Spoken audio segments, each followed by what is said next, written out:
Aunque la regeneración es un acto de Dios que es invisible, monérgica e inconsciente en la persona, sus evidencias son seguras.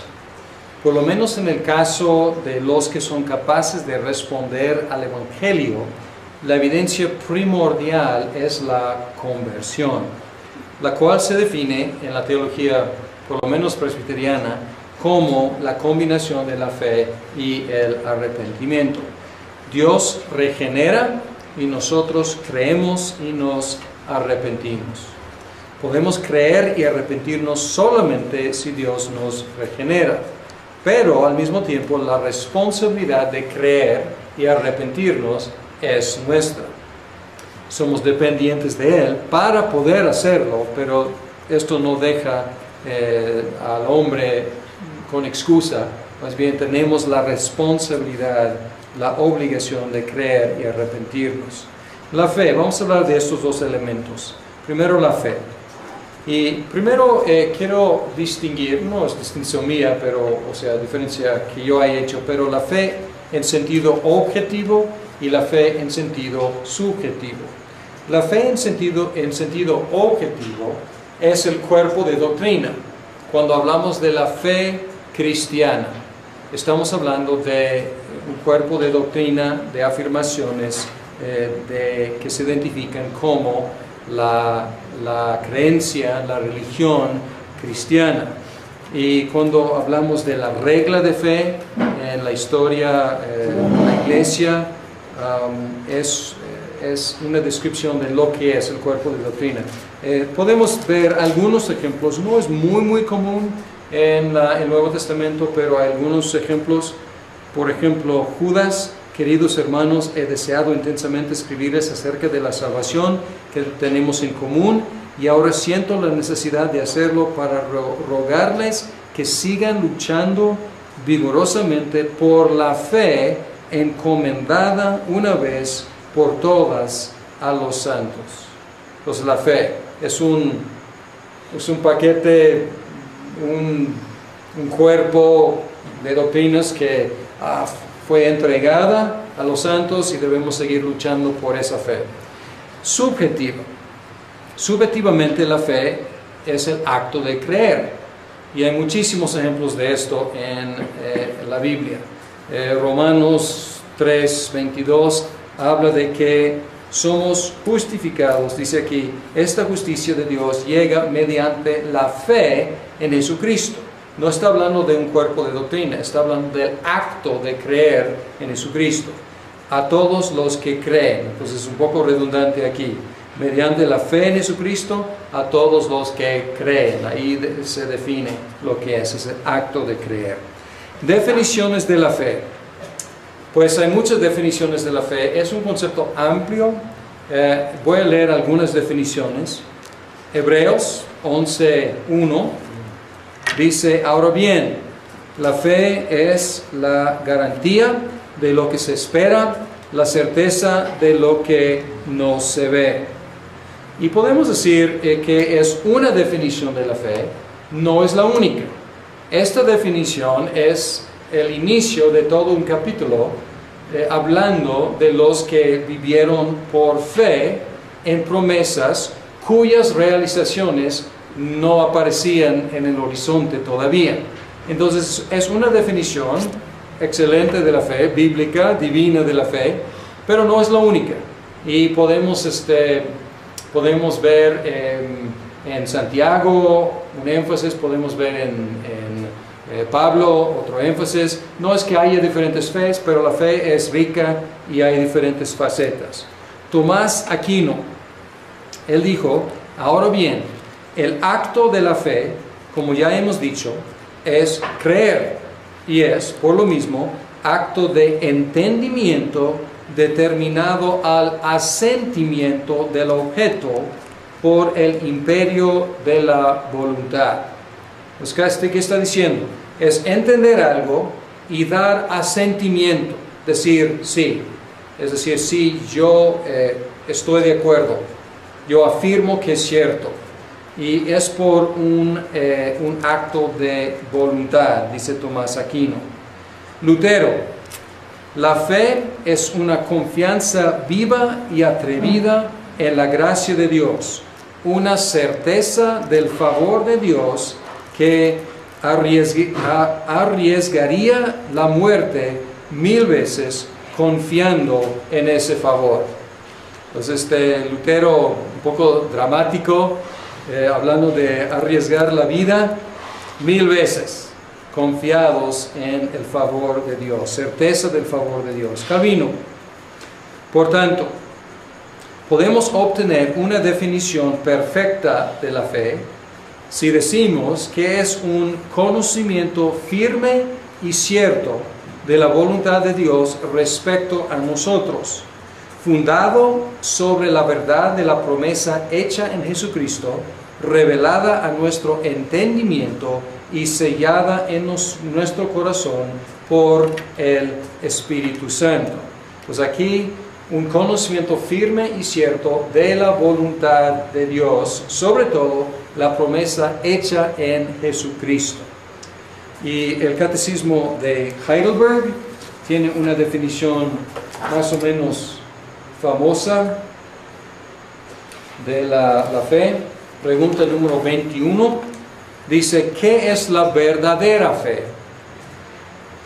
La respuesta, no es solo un seguro conocimiento por el cual considero cierto todo lo que el Señor nos ha revelado en su palabra, sino también una verdadera confianza que el Espíritu Santo infunde en mi corazón por el Evangelio, dándome la seguridad de que no solo a otros, sino también a mí mismo, Dios otorga la remisión de pecados, la justicia y la vida eterna.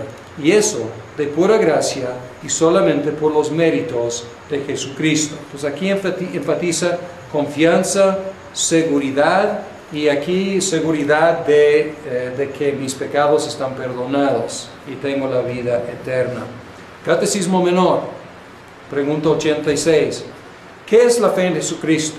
La fe en Jesucristo es una gracia salvadora por la cual recibimos a Cristo como nos es ofrecido en el Evangelio y confiamos solamente en Él para la salvación. Pues aquí habla de recibir y confiar. Confesión de Fe de Westminster 14, número 2, párrafo 2, que tiene definición de fe,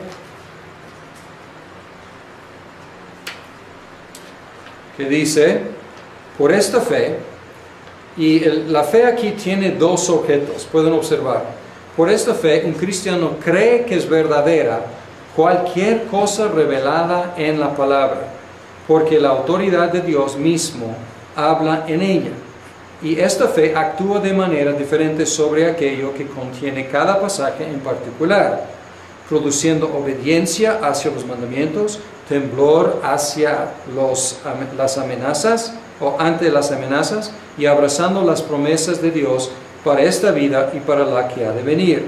Pero los principales hechos de la fe salvadora son aceptar, recibir y descansar solo en Cristo para la justificación, santificación y vida eterna, por virtud del pacto de gracia. Entonces aquí, más o menos como Heidelberg, dice que la fe es creer lo que la Biblia dice. Y la fe es confiar en la persona de Jesucristo. Es su principal acto. Una definición por un teólogo ya, un presbiteriano ya difunto, Gordon Clark, él enfatizaba, él restringía la fe a solamente, él decía, la fe por definición es asentimiento a proposiciones entendidas. Entonces, él quitó la cuestión de confianza, él dijo que es conocer y dar asentimiento a proposiciones. La mayoría de los reformados dicen que es una definición demasiado restringida. Un profesor mío, teólogo que todavía está ministrando, Sinclair Ferguson, como hemos visto en la Escritura, la fe es generalmente la confianza viva y personal en Cristo. Y podemos ver aquí que él define exactamente o sea, el elemento que no enfatiza Clark, Ferguson enfatiza cómo es la esencia. Ahora, unas observaciones sobre estas definiciones. Todas estas definiciones incluyen un elemento, que es conocimiento. Y también todas estas incluyen asentimiento.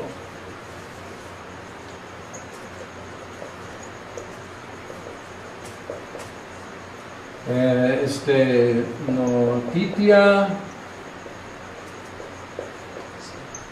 ascensus. Y conocimiento es el hecho. Cristo murió por los pecadores. Y luego asentimiento es decir que sí, estoy de acuerdo, yo afirmo que es cierto. O sea, la información es la noticia que Cristo murió, pero luego estoy dando mi asentimiento. Entonces, todas las definiciones incluyen estos aspectos. Calvino reaccionaba a la idea de la fe implícita. La fe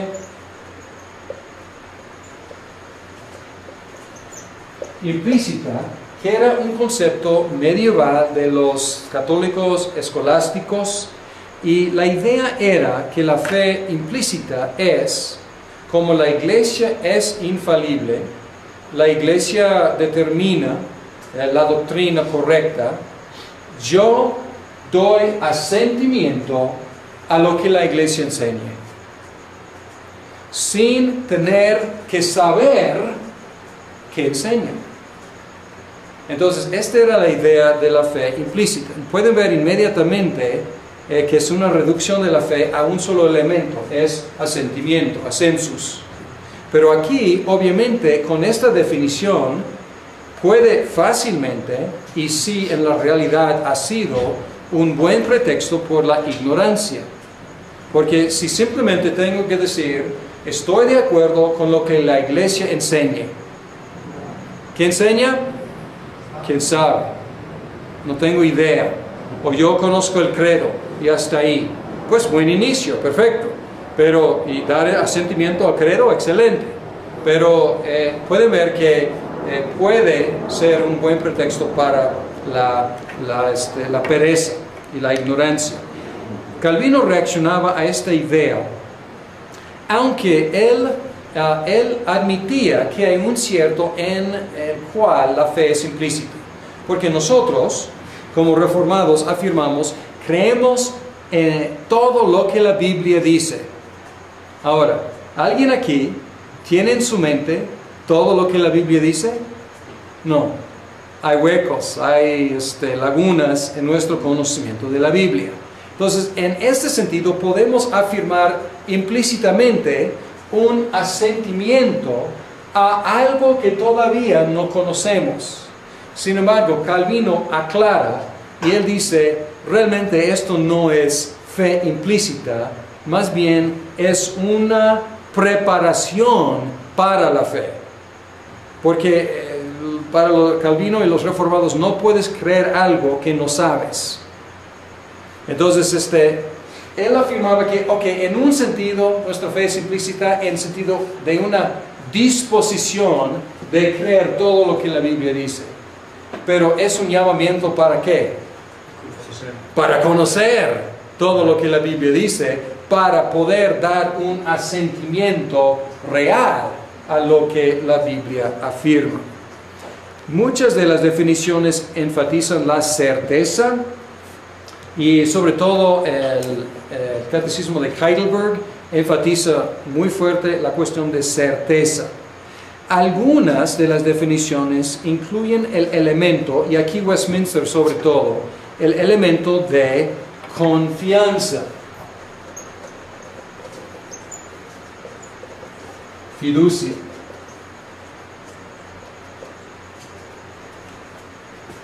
Debo negar eso, porque es la idea, que si afirmamos esto, o sobre todo notitia, conocimiento, estamos negando fe implícita. algunos enfatizan esta idea de fiducia. Y Westminster, sobre todo Ferguson, era lo que enfatizaba más que nada. Y hay algunas construcciones en el Nuevo Testamento. En el Antiguo Testamento casi no se menciona la fe. Casi no se menciona. En el Nuevo Testamento se menciona muchísimo. Y hay expresiones que son muy comunes. El verbo más común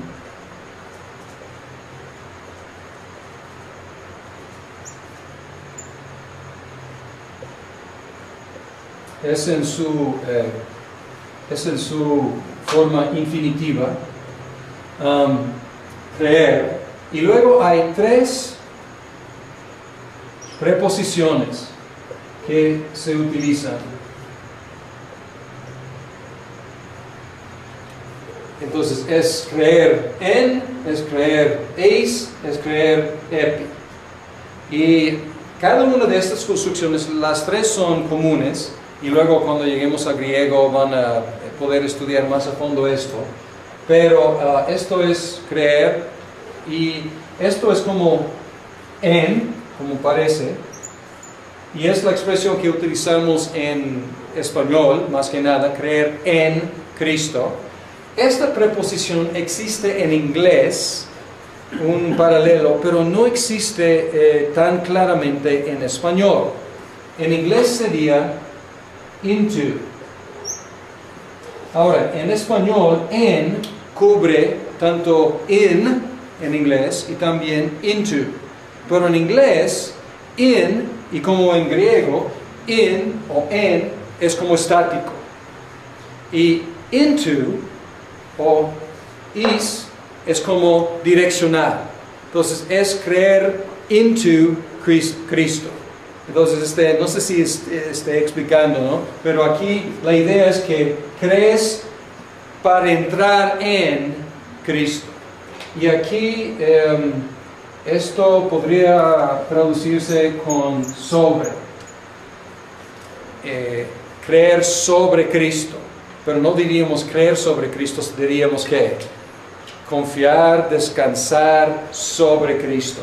Y estas diferentes expresiones y frases enfatizan el elemento que es muy fuerte, que es la fiducia, la confianza personal en Jesucristo.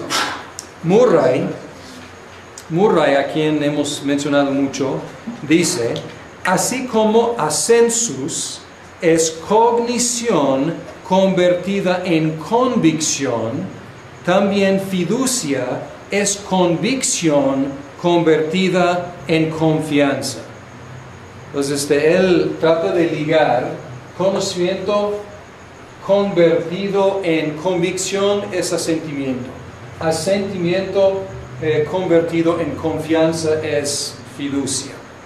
Los 3 elementos se traslapan y estamos realmente viendo 3 facetas de lo mismo, pero se traslapan y es difícil a veces distinguir absolutamente entre notitia, ascensus y fiducia.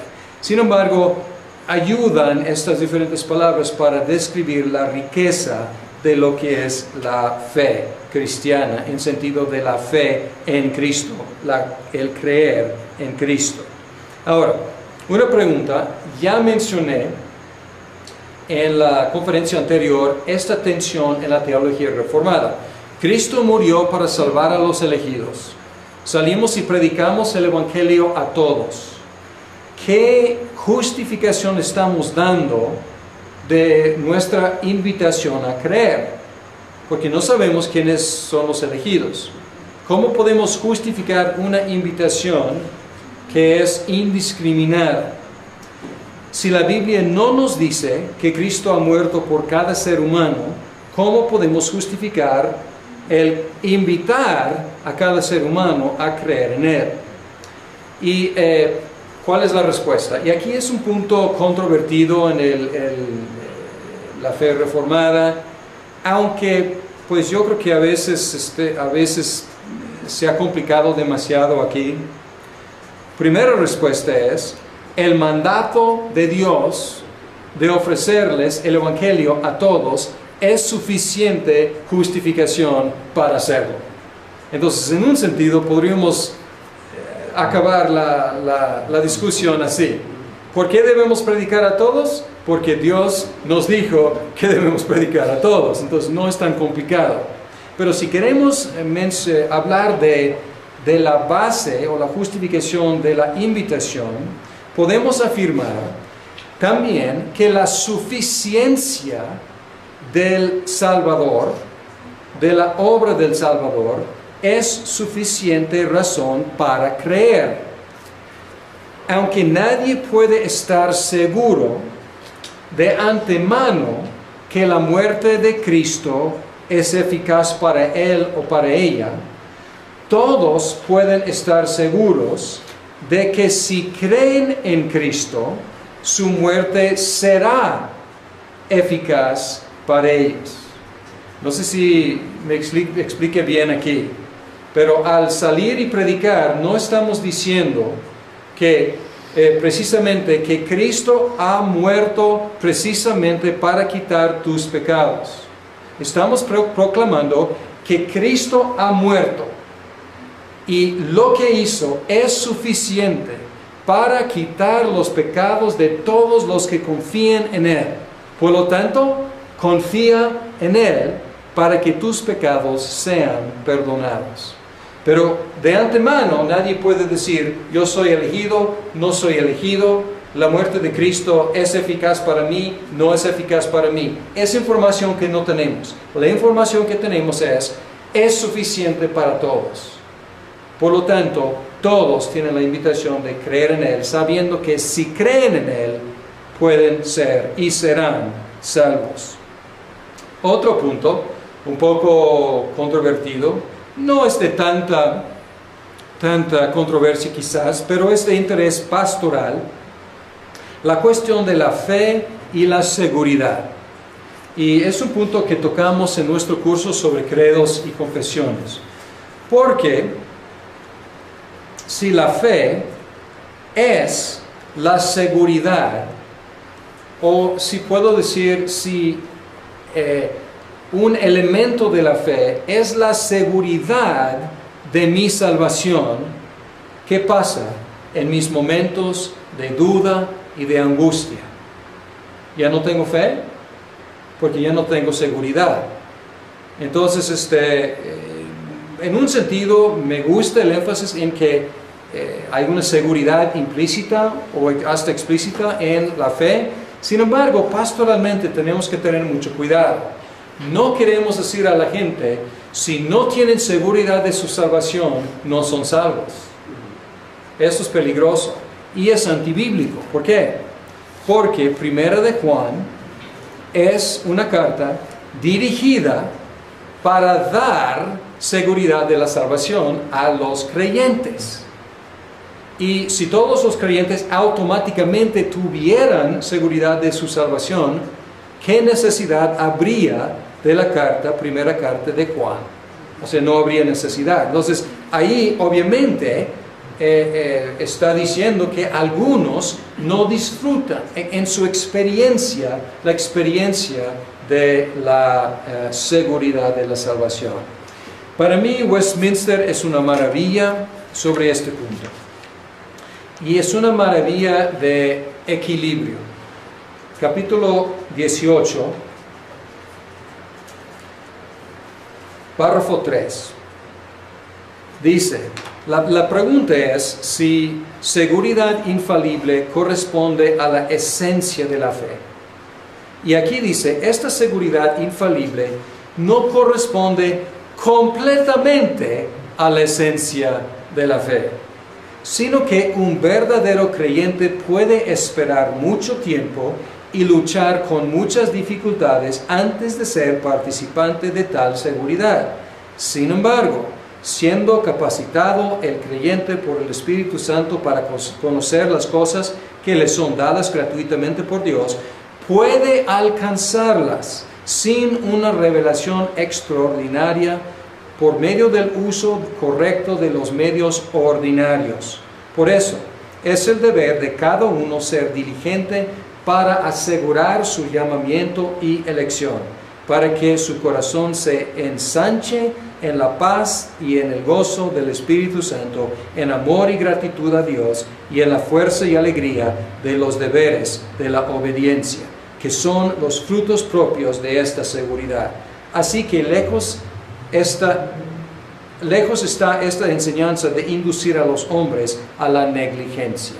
Entonces está diciendo, cuidado, hay diferentes psicologías, hay diferentes personalidades. Algunas personas tendrán que luchar mucho para llegar a la seguridad de su fe. Otros pueden llegar a una presunción de seguridad cuando realmente no hay evidencia en su vida. Entonces debemos de tener cuidado de evitar dos errores. Un error es presunción injustificada y el otro error es temor injustificado. Por ejemplo, en el mundo evangélico es muy popular un tipo de evangelismo que hace invitaciones en campañas masivas y cientos de personas o cientos de personas pasan o levantan la mano o firman una tarjeta, y luego el evangelista o el consejero pronuncia: ya eres salvo, ya eres cristiano, una vez salvo, siempre salvo. Y luego salen de ahí, algunos siguen en la fe, otros no siguen, otros pues llevan vidas desenfrenadas, pero ellos saben que hace 20 años alguien les dijo que una vez salvo, siempre salvo. Es una presunción, porque no hay evidencia en su vida. Y Primera de Juan es diseñada para ayudarnos a examinar si hay evidencia verdadera en nuestras vidas. Pero al mismo tiempo hay otros con una conversión sólida, están caminando en los medios ordinarios de la gracia de Dios, en la palabra, la oración, el compañerismo, los sacramentos, están creciendo en su fe, pero están muy temerosos y están muy conscientes de sus pecados y siempre están dudando de su salvación. Entonces hay dos extremos y tenemos que advertir al presuntuoso y tenemos que animar al temeroso. Y hay que evitar esos dos extremos. Y también tener mucho cuidado con la gente, porque hay muchas diferentes personalidades. El gran Juan Bunyan, que escribió El progreso del peregrino, él luchó durante mucho tiempo para llegar a la salvación. Un corazón sensible, una conciencia muy sensible. Entonces, si fueras pastor de John Bunyan, tendrías que tratarle con mucha ternura, animarle hasta que llegara. Pero si eres pastor de un presuntuoso, que es un borracho que dice, yo soy cristiano porque hace 20 años yo respondí a una invitación en un llamamiento, en una campaña, pues sí golpeo a mi esposa y soy borracho y ladrón, pero hay que también saber tratar con esa persona. Entonces aquí Westminster estudia en ese párrafo, porque es una maravilla de equilibrio. Fe, y el otro lado de la moneda es el arrepentimiento. La conversión es el conjunto de fe y arrepentimiento. Algunas definiciones y comentarios sobre el arrepentimiento. Jesús, Lucas 13:3. De la misma manera, todos ustedes perecerán a menos que se arrepientan. Entonces da la idea de que el arrepentimiento es necesario. Lutero, 95 tesis, primer tesis. Cuando nuestro Señor y Maestro Jesucristo dijo, haced penitencia, la traducción desafortunada de la Vulgata, ha querido que toda la vida de los creyentes fuera penitencia. Todavía no había llegado a hacer su traducción del Nuevo Testamento, pero era astuto lo suficiente para saber que no estaba hablando de simplemente hacer, decir 3 Ave Marías o decir 3 Padres Nuestros, pero toda la vida una actitud de arrepentimiento. Calvino, por esto, a mi parecer, podríamos convenientemente definir el arrepentimiento diciendo que es una verdadera conversión de nuestra vida a Dios, la cual procede de un sincero y verdadero temor de Dios y que consiste en la mortificación de nuestra carne y del hombre viejo y en la vivificación del Espíritu. Pues en un sentido, Berkhof está siguiendo a Calvino, porque Calvino utiliza conversión y arrepentimiento como el mismo concepto. Y no hay problema, o sea, hay que definir los términos, pero hay suficiente flexibilidad. Pero él enfatiza que es una conversión de la vida del pecado hacia Dios, a Dios, mortificación de la carne y el hombre viejo, vivificación del Espíritu. Catecismo Menor, 87. ¿Qué es el arrepentimiento para vida? El arrepentimiento para vida es una gracia salvadora por la cual el pecador, teniendo una verdadera conciencia de sus pecados y conociendo la misericordia de Dios en Cristo, con dolor y odio a sus pecados, se convierte de ellos a Dios, con plena determinación de alcanzar una nueva obediencia. Y otra vez, para mí es una definición maravillosa, porque hay mucho equilibrio aquí. No habla de un arrepentimiento perfecto, o sea, una vez arrepentido de este pecado jamás vuelve a ser problema. Sin embargo, pues enfatiza que es con una plena determinación de una nueva obediencia. Y aquí el arrepentimiento es motivado por un odio hacia lo que encontramos en nosotros, hacia nuestros pecados, y motivado por una aprehensión de la misericordia de Dios en Cristo.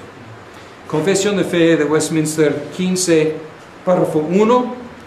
El arrepentimiento para vida es una gracia evangélica y esta doctrina referente a ella debe ser predicada por cada ministro del Evangelio, tanto como de la fe en Cristo. Entonces aquí afirma, hay que predicar los dos. Algunas observaciones. El arrepentimiento es tan necesario como es la fe. Unos textos, Hechos 20, 21, dice: a judíos y a griegos les he instado a convertirse a Dios y a creer en nuestro Señor Jesús. Aquí la traducción es convertirse, pues otras traducciones arrepentimiento para con Dios y creer en el Señor Jesucristo.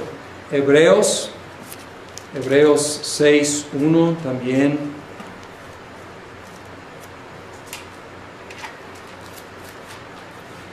Dice: por eso, dejando a un lado las enseñanzas elementales acerca de Cristo, avancemos hacia la madurez. Y luego menciona, enseñanzas elementales. No volvamos a poner los fundamentos, tales como el arrepentimiento de las obras que conducen a la muerte, la fe en Dios y luego otras cosas. Entonces, primeras dos cosas elementales de la fe cristiana: arrepentimiento y la fe. La justicia de Dios, otra observación, la justicia de Dios y la misericordia de Dios motivan el arrepentimiento. Lucas 13:3, que ya cité, pues Jesús advirtiendo, a menos que se arrepientan ustedes, también perecerán. Entonces es una advertencia. Y Romanos 2:4 es una invitación basada en la misericordia de Dios. ¿No ves que desprecias las riquezas de la bondad de Dios, de su tolerancia y de su paciencia, al no reconocer que su bondad quiere llevarte al arrepentimiento? ¿Qué nos quiere llevar al arrepentimiento? Su bondad. Berkhof insiste en la interioridad del arrepentimiento. Y esto es un poco curioso, pero su motivación es: quiere distinguir arrepentimiento bíblico de penitencia romana.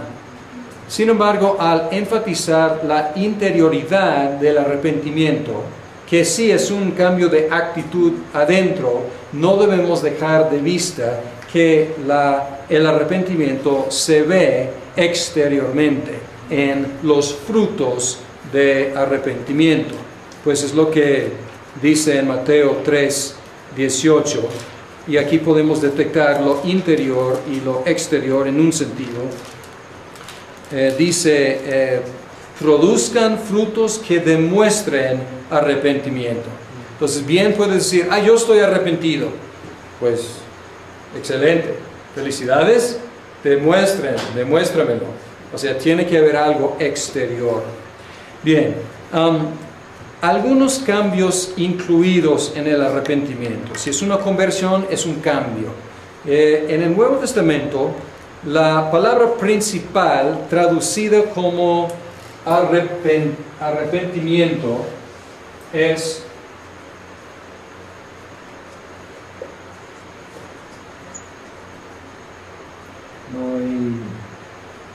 a ver, ¿cómo es? A ver. Sí, aquí tengo el metanoia.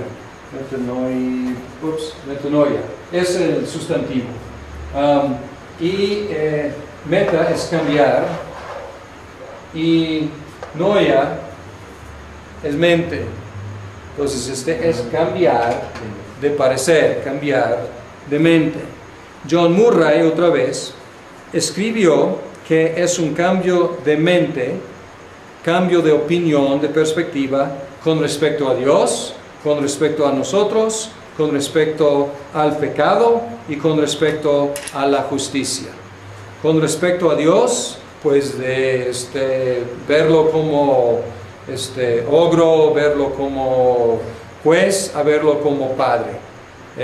Con respecto a nosotros, ya no pensar que yo estoy bien, muchas gracias, verme como pues pecador. Al pecado, antes lo amaba, ahora lo odio. A la justicia, antes huía de la justicia, ya la busco, la abrazo en mi vida. Conclusión: aunque la fe y el arrepentimiento son actividades humanas, son también regalos de Dios. Hay sinergismo aquí, porque nosotros creemos, nosotros nos arrepentimos, pero aún así son regalos de Dios. La fe es regalo de Dios dada como resultado de la regeneración. El texto famoso, Efesios 2, 8 y 9, por gracia son salvos por medio de la fe. Esto no es de ustedes, pues es don de Dios, no por obras, para que nadie se jacte. Y esto no es del mismo género que la fe, entonces no está refiriéndose directamente a la fe, está refiriéndose a todo el paquete. Está diciendo todo esto, incluyendo la fe, es regalo de Dios. Explícitamente también en Filipenses 1:29 habla de la fe como regalo de Dios. Y dice, porque a ustedes se les ha concedido no solo creer en Cristo, sino también sufrir por Él. Dos regalos concedidos en Cristo: creer en Él, o concedidos por Dios, dados por Dios, creer en Él y sufrir por Él. Y el arrepentimiento es regalo de Dios, también dado como resultado de la regeneración. Podemos ver Hechos 11, versículo 18. Hechos 11, 18. Y aquí hay una sorpresa. Al oír esto, los judíos cristianos en Jerusalén se apaciguaron y alabaron a Dios, diciendo, así que también a los gentiles les ha concedido Dios el arrepentimiento para vida. Entonces, maravillados porque Dios les dio como regalo el arrepentimiento. Por lo tanto, la fe y el arrepentimiento son requisitos para los seres humanos, para que sean salvos, por los cuales también debemos dar gracias a Dios. Entonces aquí podemos ver la sinergia. Son requisitos, responsabilidades, son llamamientos para nosotros, creer y arrepentirnos, Y al creer y arrepentirnos debemos dar gracias a Dios porque Él nos ha dado los regalos de la fe y el arrepentimiento. Como San Agustín oró, él dijo en sus confesiones: da lo que exiges y exige lo que quieras.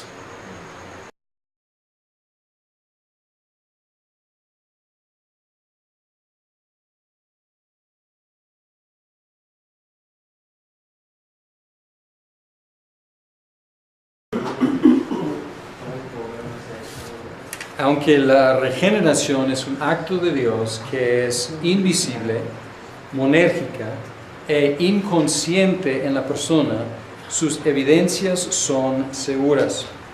Por lo menos en el caso de los que son capaces de responder al Evangelio, la evidencia primordial es la conversión, la cual se define en la teología, por lo menos presbiteriana, como la combinación de la fe y el arrepentimiento. Dios regenera y nosotros creemos y nos arrepentimos. Podemos creer y arrepentirnos solamente si Dios nos regenera, pero al mismo tiempo la responsabilidad de creer y arrepentirnos es nuestra. Somos dependientes de Él para poder hacerlo, pero esto no deja al hombre con excusa, más bien tenemos la responsabilidad, se ve. Y podemos decir que es una definición de la fe, no es la única. Esta definición es el inicio de todo un capítulo hablando de los que vivieron por fe en promesas cuyas realizaciones no aparecían en el horizonte todavía. Entonces es una definición excelente de la fe, bíblica, divina de la fe, pero no es la única. Y podemos ver en Santiago un énfasis, podemos ver en Pablo otro énfasis. No es que haya diferentes fees, pero la fe es rica y hay diferentes facetas. Tomás Aquino, él dijo: ahora bien, el acto de la fe, como ya hemos dicho, es creer. Y es, por lo mismo, acto de entendimiento determinado al asentimiento del objeto por el imperio de la voluntad. ¿Qué está diciendo? Es entender algo y dar asentimiento, decir sí. Es decir, sí, yo estoy de acuerdo. Yo afirmo es por todas a los santos. Entonces la fe es un paquete, un cuerpo de doctrinas que fue entregada a los santos y debemos seguir luchando por esa fe. Subjetivamente la fe es el acto de creer y hay muchísimos ejemplos de esto en la Biblia. Romanos 3:22 habla de que somos justificados, dice aquí, esta justicia de Dios llega mediante la fe en Jesucristo. No está hablando de un cuerpo de doctrina, está hablando del acto de creer en Jesucristo. A todos los que creen, entonces es un poco redundante aquí, mediante la fe en Jesucristo, a todos los que creen. Ahí se define lo que es el acto de creer. Definiciones de la fe. Pues hay muchas definiciones de la fe, es un concepto amplio. Voy a leer algunas definiciones. Hebreos 11:1 dice: ahora bien, la fe es la garantía de lo que se espera, la certeza de lo que no es cierto. Y es por un acto de voluntad, dice Tomás Aquino. Lutero: la fe es una confianza viva y atrevida en la gracia de Dios, una certeza del favor de Dios que arriesgaría la muerte 1000 veces confiando en ese favor. Entonces Lutero, un poco dramático, hablando de arriesgar la vida 1000 veces. Confiados en el favor de Dios, certeza del favor de Dios. Calvino: por tanto, podemos obtener una definición perfecta de la fe si decimos que es un conocimiento firme y cierto de la voluntad de Dios respecto a nosotros, fundado sobre la verdad de la promesa hecha en Jesucristo, revelada a nuestro entendimiento y sellada en nuestro corazón por el Espíritu Santo. Pues aquí un conocimiento firme y cierto de la voluntad de Dios, sobre todo la promesa, la obligación de creer y arrepentirnos. La fe, vamos a hablar de estos dos elementos. Primero la fe. Y primero quiero distinguir, no es distinción mía, pero, o sea, diferencia que yo he hecho, pero la fe en sentido objetivo y la fe en sentido subjetivo. La fe en sentido objetivo es el cuerpo de doctrina.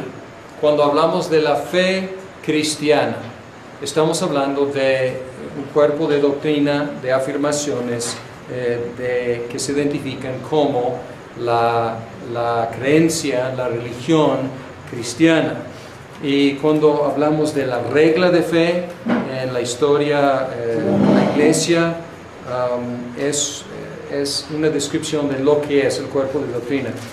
Podemos ver algunos ejemplos, no es muy común en el Nuevo Testamento, pero hay algunos ejemplos. Por ejemplo, Judas: queridos hermanos, he deseado intensamente escribirles acerca de la salvación que tenemos en común, y ahora siento la necesidad de hacerlo para rogarles que sigan luchando vigorosamente por la fe encomendada una